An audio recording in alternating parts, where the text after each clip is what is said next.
Hello नमस्कार dear student, welcome to success career. आज के इस वीडियो में हम लोग कंप्लीट वेल्डर कोर्स ठीक है सीरीज वाइज चलेंगी, जिसमें हम लोग लगभग 3000 से 4000 क्वेश्चन को डिस्कस करेंगे, जो कि प्रीवियस ईयर एग्जाम में कहीं ना कहीं एग्जाम में पूछे गए हैं। उसकी डिटेल डिटेल जो है उसकी हम लोग डिटेल जो सॉल्यूशन है वो भी हम लोग सॉल्व करेंगे, ठीक है। यानी कि व्याख्या सहित हल को करेंगे। यह वेल्डर क्लास जो है डेली बेसिस पे चलेंगे सीरियल वाइज। प्लेलिस्ट आपको मिल जाएगा डिस्क्रिप्शन बॉक्स में, या आप प्लेलिस्ट में जाकर देख लीजिएगा। यह क्लास वेल्डर ट्रेड वालों के लिए सभी एग्जाम, जैसे अभी जो वैकेंसी आई है राजस्थान जूनियर इंस्ट्रक्टर की, या बार का, या इसरो का, या एनपीसीआईएल का, या सीआईटीएस इंट्रेंस एग्जाम होने वाला है, या यूपीआर विनल में, या सेल गेल वेल, या किसी भी अन्य एग्जाम जैसे कि एनटीपीसी डीएफसीसीआईएल, किसी भी तरह की वेल्डर से रिलेटेड एग्जाम होगा उसमें ये काफ़ी हेल्पफुल होगा। तो ये सीरीज आप लोग बिल्कुल एक क्वेश्चन से लेकर मैं आप लोग को लगभग 3 से 4000 क्वेश्चन कराने वाले हैं। वो सभी सीरीज को आप लोग प्लेलिस्ट से देख जाएगा, उसका लिंक हम डिस्क्रिप्शन बॉक्स में दे देंगे।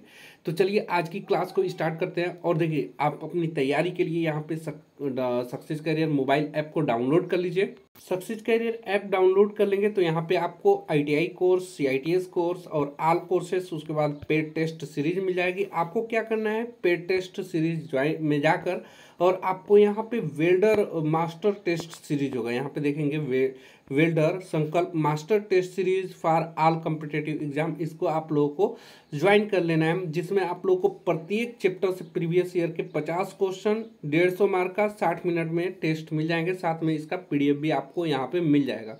तो ये सभी टेस्ट आप लोगों को मास्टर टेस्ट चैप्टर वाइज यानी टॉपिक वाइज डाल दिए गए हैं, जो भी एग्जाम में पूछे गए हैं अभी तक। तो इसको आप लोग जरूर डाउनलोड कर लीजिएगा। यहाँ पे देखिए टोटल में यहाँ पे कितना चैप्टर हो गया है, 30 अभी है और भी आ गया है। लगभग यहाँ पे 37 चैप्टर अपलोड हो चुके हैं, ठीक है। तो आप लोग इसको जरूर ज्वाइन कर लीजिएगा, ठीक है। और टॉपिक वाइज है, और साथ में आपको इसका पीडीएफ भी मिल जाएगा साइड में। चलिए हम लोग क्लास को स्टार्ट करते हैं। जो भी मैं यहाँ पे क्लास लूँगा इसकी पीडीएफ हमारे टेलीग्राम चैनल सक्सेस कैरियर में मिल जाएगी, उसकी भी लिंक हम डिस्क्रिप्शन बॉक्स में दे देंगे। पहला क्वेश्चन आपके सामने यहाँ पे, ठीक है, हम यहाँ पे बाइलिंगुअल करने वाले हैं, यानी कि इंग्लिश हिंदी दोनों में क्वेश्चन करने वाले हैं। दिया है, सांप द्वारा काटने पर प्रथम चिकित्सा क्या है? The first aid in case of snake bite. जब अगर सांप काट लेता है, ठीक है, कहीं पे काट लेता है, तो आपका फर्स्ट स्टेप क्या होना चाहिए कि आपको फर्स्ट स्टेप ये होना चाहिए कि घाव पर जो है क्या करना चाहिए, तो घाव पर कपड़ा को बांध देना चाहिए तथा खून बाहर आने देने के लिए घाव को काट देना चाहिए। जहाँ पे मान लीजिए कि ये इंसान है, ठीक है, ये इंसान है, मैं यहाँ पे एक इंसान को बना दे रहा हूँ। मान लीजिए उसका पैर पे यहाँ पे स्नेक काट लिया, ठीक है। ये स्नेक अगर काट लिया तो इस जगह पे जोर से कपड़े को बांध दीजिए, और उसके बाद जहाँ पे सांप काटा हुआ वहां पे कट कर दीजिए कि वहां से खून बाहर निकल जाए। तो इस प्रकार सी ऑप्शन सही हो जाएगा। The clot around wound and cut the wound to the bleed to blood. Bleed होने के लिए ब्लड को क्या कर देना चाहिए, काट देना चाहिए। जो भी पैर या जहां भी जिस स्थान पे काटा है वहां पे काट कर खून बाहर निकाल देना चाहिए। दूसरा क्वेश्चन आपके सामने है, the facility provide to the training by the training institute are. जब आप आईटीआई में जाते हैं, प्रशिक्षण संस्थानों में जाते हैं, तो जो ट्रेनीज होते हैं, जो स्टूडेंट होते हैं, कैंडिडेट होते हैं, को दी जाने वाली सुविधा क्या होती है? तो मान लीजिए आप किसी भी गवर्नमेंट पॉलिटेक्निक या आईटीआई या कोई भी आगे से आईटीएस वगैरह करेंगे, अगर वो गवर्नमेंट कॉलेज है तो वहाँ पे आपको लाइब्रेरी भी मिलेगा, हॉस्टल भी मिलेगा, और ट्रीटमेंट के लिए डिस्पेंसरी भी मिलेगी। यानी कि ऑल ऑफ दिस, यानी कि ये सभी चीज़ें आपको प्रशिक्षु को, ठीक है, ट्रेनिज को प्रोवाइड किया जाता है प्रशिक्षण संस्थानों में, किसी भी इंस्टीट्यूट में, ठीक है। तो करेक्ट आंसर डी हो जाएगा। नेक्स्ट क्वेश्चन करते हैं। दिया हुआ है, the ultraviolet rays produce by the arc convert atmospheric ozone into ozone. Arc से उत्पन्न पराबैंगनी किरण वातावरण की किसको ओजोन में परिवर्तित कर देता है?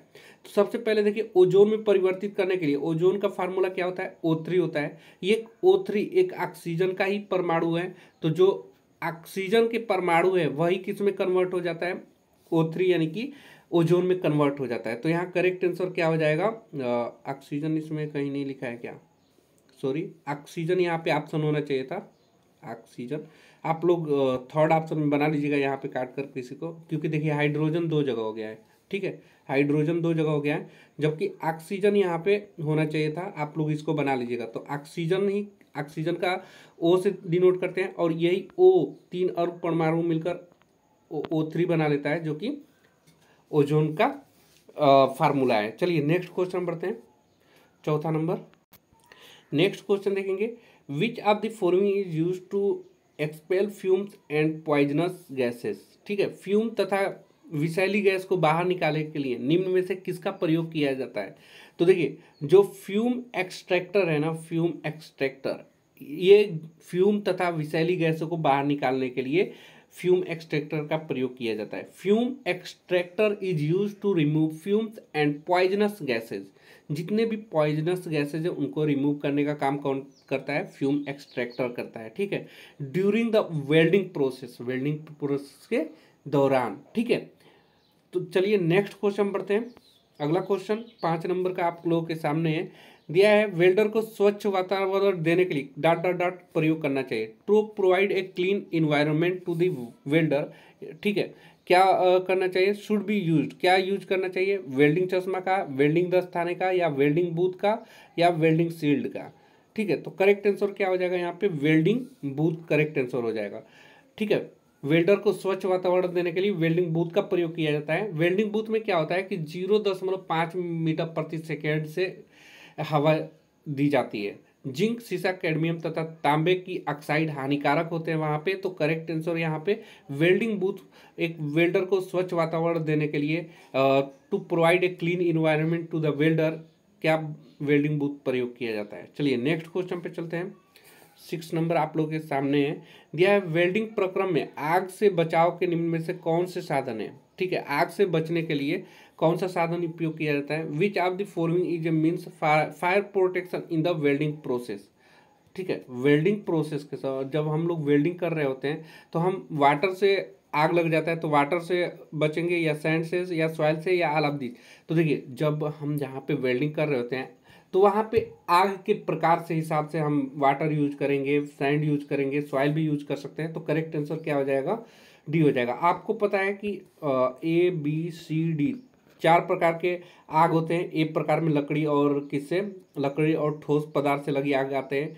बी में क्या होता है, द्रव से लगी आग आता है, ठोस द्रव। और सी से गैस से संबंधित जैसे गैसियस जैसे कि LPG, मेथेन वगैरह से लगी आग सी में आता है। डी से बिजली तथा विद्युत से लगी आग किस में आता है, डी से आता है। तो ये आपको याद रखना है। अब आग के प्रकार से हिसाब से हम जहाँ पे वाटर यूज कर सकते हैं, जैसे मान लीजिए ए टाइप का फायर है, लकड़ी में आग लगा है, तो हम पानी से भी बुझा सकते हैं, सैंड से भी बुझा सकते हैं, मिट्टी से भी बुझा सकते हैं। ऐसे ही अलग अलग आग के प्रकार के हिसाब से हम लोग अग्निशामक में अलग अलग मटेरियल यूज करते हैं। ठीक है, नेक्स्ट क्वेश्चन पे चलते हैं। चलिए यहाँ पे देखिए 7वां नंबर दिया है, अनियंत्रित व दुखद परिणाम वाले अनजाने में हुए प्रकरण को क्या कहते हैं। What is an incident that happens unknownly and has uncontrolled and tragic consequence called. यानी कि मान लीजिए आप वर्क कर रहे हैं और आपके वर्कशॉप में या आपकी इंडस्ट्री में आपको एक्सपेक्टेशन भी नहीं था कि अचानक वहाँ पे आग लग जाता है या कोई दुखद दुर्घटना हो जाती है, तो उसे हम लोग क्या कहते हैं। तो उसे हम लोग क्या कहेंगे, यहाँ पे करेक्ट आंसर हो जाता है। देखिए, उसे हम लोग दुर्घटना कहते हैं। क्या कहते हैं, दुर्घटना। दुर्घटना किसे कहा जाता है, जैसे आप देखते हैं आए दिन सड़क पे चलते रहते हैं ना, तो आए दिन एक्सीडेंट देखते हैं। अनएक्सपेक्टेड होता है, जो बाइक चला रहा होता है या जो गाड़ियाँ चला रहे होते हैं या जो पैदल सड़क पे चल रहे होते हैं, पैदल सड़क पे चल रहे होते हैं, कोई भी इंसान अचानक उसको टक्कर मार देता है, अनएक्सपेक्टेड है, उसी को हम लोग क्या बोलते हैं, दुर्घटना बोलते हैं। ऐसे ही इंडस्ट्री हो या कोई भी इंस्टीट्यूट हो या कोई भी स्थान हो जहाँ पे अचानक कोई भी घटना हो जाती है, उसी को हम लोग दुर्घटना कहते हैं। चलिए नेक्स्ट क्वेश्चन देखते हैं, 8वां नंबर। 8वें नंबर को आप लोग करेंगे, दिया है मानव स्वभाव में बसी विशिष्ट स्वभाव क्या है। ठीक है, what is the special nature inherent in human nature. ठीक है, ये रेलवे में पूछा हुआ क्वेश्चन है, तो इसका करेक्ट आंसर क्या हो जाएगा। तो मानव स्वभाव में बसी विशिष्ट स्वभाव जो होता है वो क्यूरियोसिटी होता है। ठीक है, हर इंसान के अंदर होता है। कोई भी नई चीज़ देखता है ना, तो उसको उससे जैसे मान लीजिए कोई नया मशीन देखा तो उसे देखता है कि कैसे चलेगा, क्या होता है इससे वर्क, तो इसी को क्यूरिसिटी बोलते हैं। ठीक है, और ये क्यूरिसिटी सिर्फ इंडस्ट्री में भी नहीं होता है, हमारे घरों में भी कोई नए सामान आ जाते हैं तो देखने की इच्छा होती है कि कौन सा सामान आया, क्या इसका काम है, पापा वगैरह ले जाते हैं, तो ये सभी भी क्यूरिसिटी है। जैसे कि मान लीजिए आप नई नई किताब पढ़ के लाए तो उस समय क्या होता है कि हम जल्दी से ये किताब बहुत अच्छे से पढ़ के ख़त्म करेंगे, 2-4 दिन पढ़ेंगे, एकदम क्यूरिसिटी रहेगी, जिज्ञासा रहेगी। लेकिन जैसे ही 10 दिन आते हैं क्या होते हैं, डिमोटिवेट हो जाते हैं। तो ये ही सभी क्या है, क्यूरिसिटी है। मानव स्वभाव में बसी विशिष्ट स्वभाव जो है वो जिज्ञासा है। इस पर कारखानों में कार्यरत कारीगरी को अंकुश लगाया जाता है, क्योंकि क्यूरिसिटी में वो कोई भी मशीन पे जल्दीबाजी में वर्क कर सकता है, नहीं नॉलेज होने के, नहीं नॉलेज होगा तब भी उस पर वर्क करना चाहेगा। चलिए ठीक है, आगे क्वेश्चन पे बढ़ते हैं। 9 नंबर पे दिया है टेक्निकल स्टूडेंट। जो टेक्निकल स्टूडेंट किसे बोलते हैं, जो इंजीनियरिंग से रिलेटेड है उसे टेक्निकल स्टूडेंट बोलते हैं। ठीक है, जैसे कि ITI डिप्लोमा डिग्री वगैरह कर रहे हैं उसको टेक्निकल स्टूडेंट बोलते हैं। Technical student should practice dot dot dot during their study, यानी कि तकनीकी विद्यार्थियों को अपने अध्ययन काल में ही क्या अभ्यास करना चाहिए, सुरक्षा उपायों का अभ्यास करना चाहिए, या मशीनों पर कार्य करने का अभ्यास करना चाहिए, या हैंड टूल्स पे जो कि है उस पर अपना क्या करना चाहिए, अभ्यास करना चाहिए, प्रैक्टिस करना चाहिए, या ऑल ऑफ दिस। तो देखिए, जब आप स्टूडेंट होते हैं, टेक्निकल स्टूडेंट है, तो आप प्रोटेक्टिव मेजर्स यानी सुरक्षा उपायों को भी प्रैक्टिस में लाइए, मशीन पर कार्य करने की भी प्रैक्टिस में लाइए, और जितने भी हैंड टूल्स किसे बोलते हैं, जो हाथ से प्रयोग की जाने वाली औजार है, जैसे कि हथौड़ा हो गया, छेनी हो गया, फाइल्स हो गया, ठीक है, हेक्सा हो गया, चीजल हो गया, ये सभी क्या है, ये सभी हैंड टूल्स के अंतर्गत आते हैं। ठीक है, तो ऑल ऑफ दिस, यानी कि एक स्टूडेंट को अपनी पढ़ाई के दौरान जब वो टेक्निकल स्टूडेंट, तो इन सभी चीज़ों पे प्रैक्टिस कर लेनी चाहिए, अभ्यास कर लेनी चाहिए। चलिए नेक्स्ट क्वेश्चन बढ़ते हैं। 10वां नंबर आप लोग देखेंगे, दिया है संपूर्ण जानकारी के अभाव में, ठीक है, किसी मशीन पर कार्य करने का परिणाम क्या हो सकता है। What can be the result of working on A machine in the absence of complete information, यानी कि आपके पास कोई भी मशीन है और उसके बारे में नॉलेज नहीं है, जानकारी नहीं है, जानकारी का अभाव है कि नहीं कैसे चलेगा, कौन सा बटन का क्या कार्य है, ठीक है, तो आपको उस पर वर्क नहीं करना चाहिए। पहली बात तो आपको क्या नहीं करना चाहिए, उस पर वर्क नहीं करना चाहिए। अगर आप उसके अभाव में, अगर आपको उस मशीन के बारे में जानकारी नहीं है तो क्या हो सकता है, दुर्घटना हो सकता है। संपूर्ण जानकारी के अभाव में, यानी कि आपको जानकारी का अभाव है तो मशीन पर कार्य करने का परिणाम क्या हो सकता है, दुर्घटना हो सकती है, एक्सीडेंट हो सकता है। ठीक है, करेक्ट आंसर क्या हो जाएगा, बी हो जाएगा। नेक्स्ट क्वेश्चन पे चलते हैं। 11 नंबर आप लोगों के सामने है, दिया हुआ है निम्न में कौन सी घटना दुर्घटना नहीं है। सबसे अच्छी बात यहाँ पे पढ़ेंगे और समझेंगे। विच of the following incident is not an accident, ठीक है, यानी कि कौन सी इंसिडेंट है जिसे हम लोग एक्सीडेंट नहीं कहेंगे, दुर्घटना नहीं कहेंगे। तो अचानक आने वाली घटना को ही हम लोग दुर्घटना कहते हैं। अब चलिए एक एक ऑप्शन को पढ़ते हैं।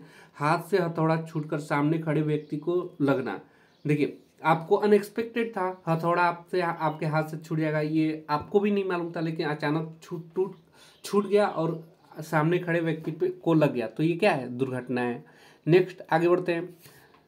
दूसरा, अचानक हेक्सा ब्लेड टूटने से अंगुलियों में चोट लग जाना है। Injury the fingers due sudden breakage of hexa blade, hexa blade के टूटने से उंगली में अचानक चोट लग जाती है। ये भी अनएक्सपेक्टेड था, आपको उम्मीद नहीं था कि हेक्सा ब्लेड टूटेगा और उंगली में चोट आएगी, तो ये भी क्या है, दुर्घटना है, एक्सीडेंट है, तो ये भी नहीं होगा। ये पूछा है कि दुर्घटना नहीं है, एक्सीडेंट नहीं है, वो हमें बताना है। चलिए तो सी ऑप्शन पढ़ लेते हैं। सी दिया है बीमा कंपनी से पैसा कमाने की अपनी उंगली काट लेना।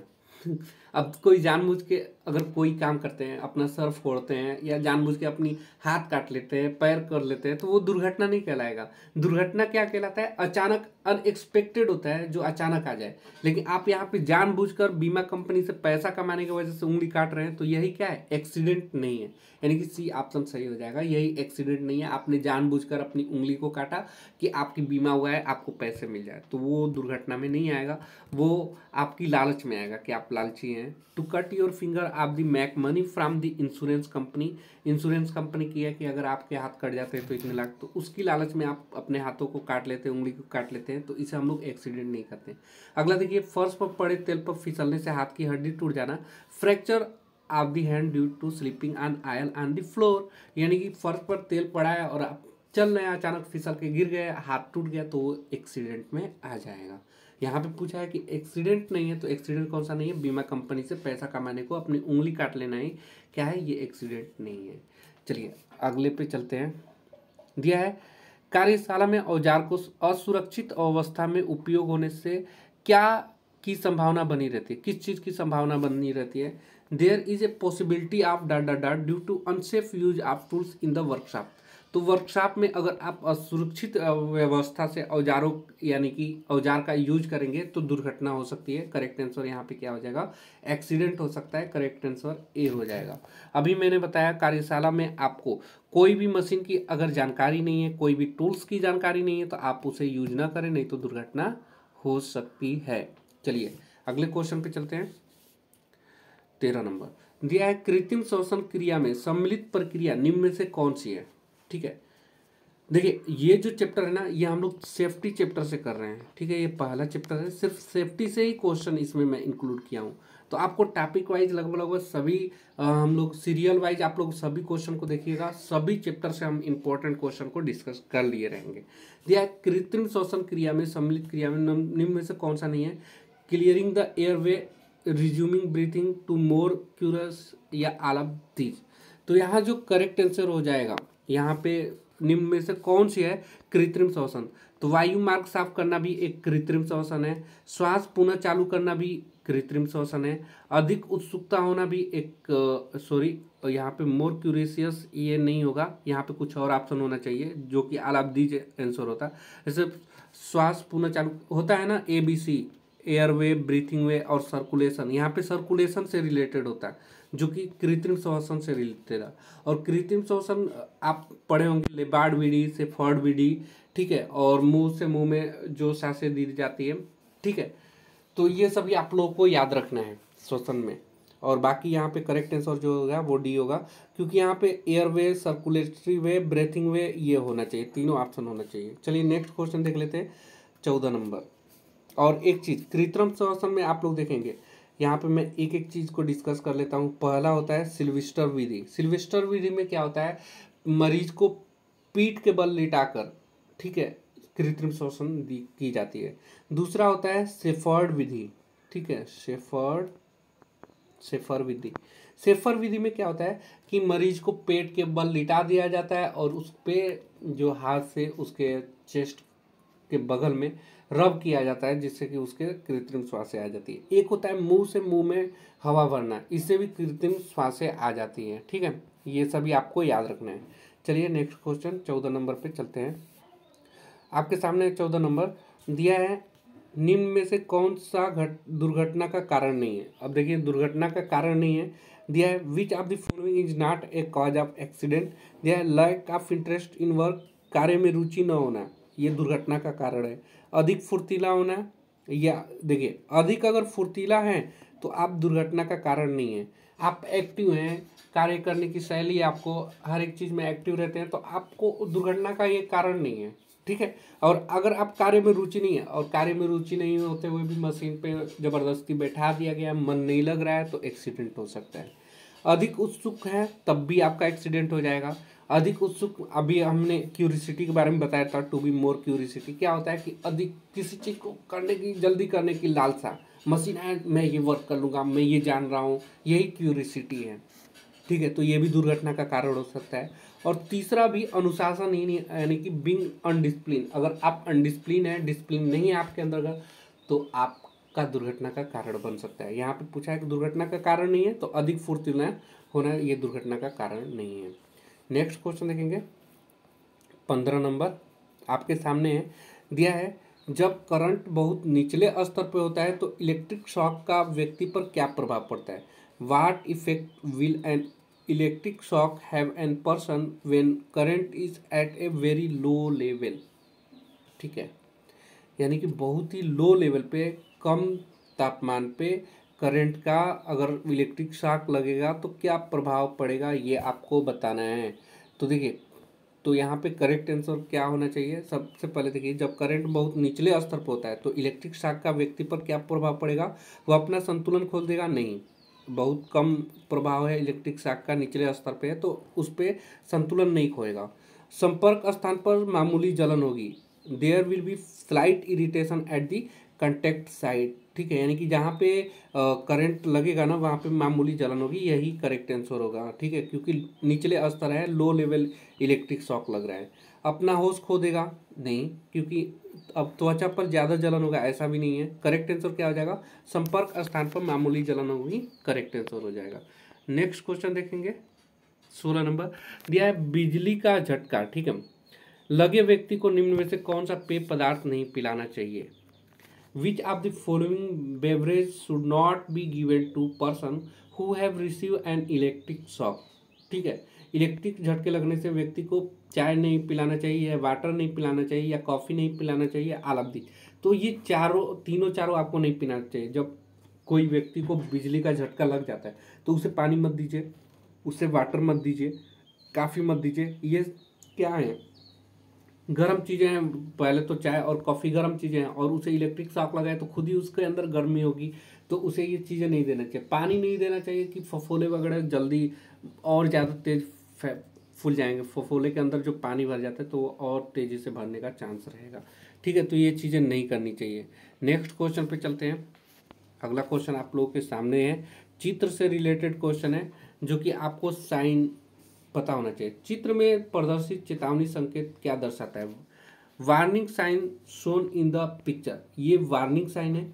वार्निंग साइन होता है, इंफॉर्मेशन साइन होता है। ठीक है, देखिए, सूचनात्मक चिन्ह होती है, इंफॉर्मेशन जिसे साइन बोलते हैं। उसके बाद वार्निंग साइन होता है, चेतावनी चिन्ह।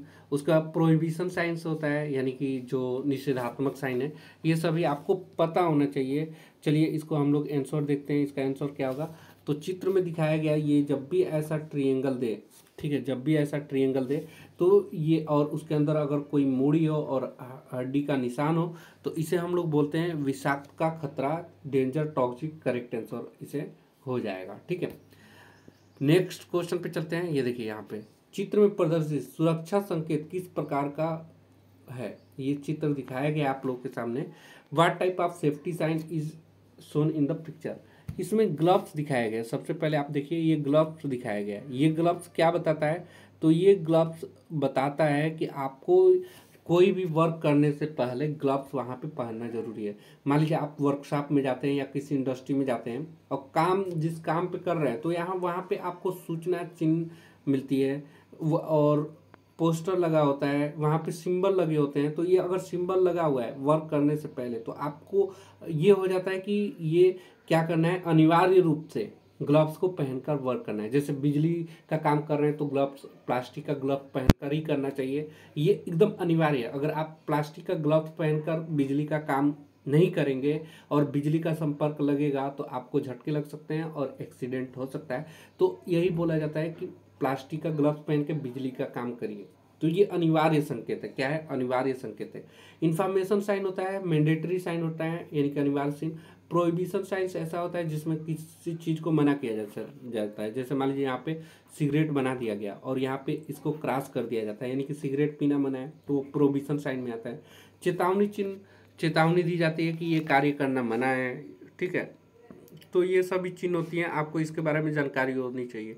नेक्स्ट क्वेश्चन दिया है, चित्र में प्रदर्शित संकेत, ये संकेत किसको दर्शाता है। निषेधात्मक, प्रोहिबिशन साइंस को, अनिवार्य चिन्ह को, या इंफॉर्मेशन साइंस को, या वार्निंग साइन को। ये देखिए, ये जो साइन यहाँ पे दिखाया गया है, ये इलेक्ट्रिक शॉक को दिखाया गया है। ठीक है, किसको दिखाया गया है, इलेक्ट्रिक शॉक को दिखाया गया है। यानी कि ये सूचना देता है, क्या देता है, ये इंफॉर्मेशन दे रहा है कि यहाँ पे इलेक्ट्रिक शॉक है। ये सूचना, करेक्ट आंसर हो जाएगा, सी वाला ऑप्शन सही हो जाएगा। चलिए, इंफॉर्मेशन दे रहा होता है।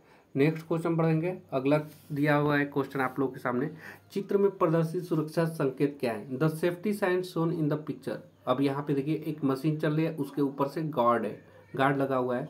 तो यहाँ पे एडजस्टेबल गार्ड है, इसको हम लोग उठा और ढक सकते हैं, तो इसे हम लोग एडजस्टेबल गार्ड बोलेंगे। ठीक है, तो हम लोग लास्ट क्वेश्चन पे चले गए हैं आज की पहली क्लास में, और ये हमारी सीरीज अभी 20 तक खत्म कर दिया है। 21 से आप लोग क्वेश्चन कल मिलेगा, और इसकी पूरी प्लेलिस्ट वेल्डर यहाँ पे देखेंगे लिखा हुआ है complete welder course for all government exam. ठीक है, कोई भी गवर्नमेंट एग्जाम हो, जैसे कि मैं यहाँ पे बता दूँ, कोई भी गवर्नमेंट एग्जाम की तैयारी कर रहे हैं, जैसे आप राजस्थान जूनियर इंस्ट्रक्टर का भरे हैं, बार का भरे हैं, Bhabha atomic research centre, ISRO का भरे हुए हैं, Indian space research organisation, NPCIL nuclear power corporation India limited का, या सीआईटीएस एंट्रेंस एग्जाम का, यूपीआरबीएनएल का, सेल का, गेल का, भेल का, एनटीपीसी का, या ओएनजीसी का, या डीएफसीसीआईएल का, या अन्य किसी भी प्रकार की टेक्निकल एग्जाम जो कि वेल्डर के लिए पूछा जाता है, उसमें ये उपयोगी होने वाला है। तो आप लोग सीरीज को जरूर देखिएगा, आपके लिए काफ़ी इंपॉर्टेंट होगा। आज के लिए वीडियो में इतना ही, मिलेंगे नेक्स्ट वीडियो में, तब तक के लिए बाय, जय हिंद।